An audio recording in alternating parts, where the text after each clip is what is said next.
It's my pleasure to formally launch this event today. Reem did mention that she's submitted her PhD thesis recently. She neglected to mention that the thesis passed with flying colours, and indeed Reem has been a remarkable ambassador for Saudi Arabia and the Middle East during her candidature at Flinders. So congratulations, Reem. I'd also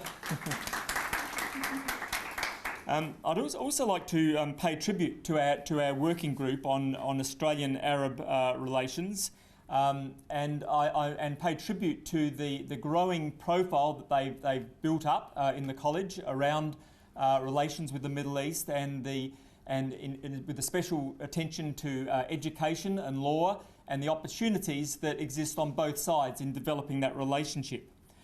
I'd like to, in particular, welcome our distinguished guest today, Hala Zriquat, Chair of the Council of Australian-Arab Relations, Elizabeth Day, Director of the Department of Foreign Affairs and Trade, South Australian Office, Al Jahari, Chair and National Director for South Australia of the Australian-Arab Chamber of Commerce and Industry, Rachel Rodder from Austrade, the Government Cluster Lead of the International Flight Assistance Mechanism, Dr. Bikim Asani and Ibrahim Karadag from the Islamic Coordinating Council of Victoria, and Sebastian Raniscold, Vice President and Pro-Vice Chancellor International from Flinders University.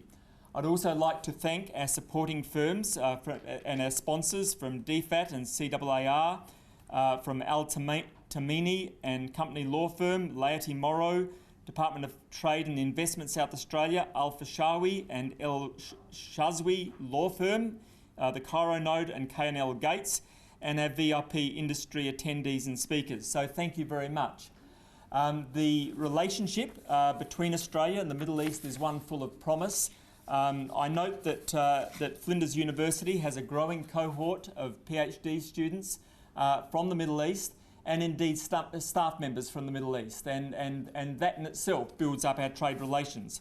I also note that there's been particular attention and interest in developing our understanding of the law and our comparative understanding of the law. So there is a rich area for research, and also in the area of business and governance. So I'm very much looking forward to today's proceedings, and I wish you the very best in our learnings from today's event. Thank you.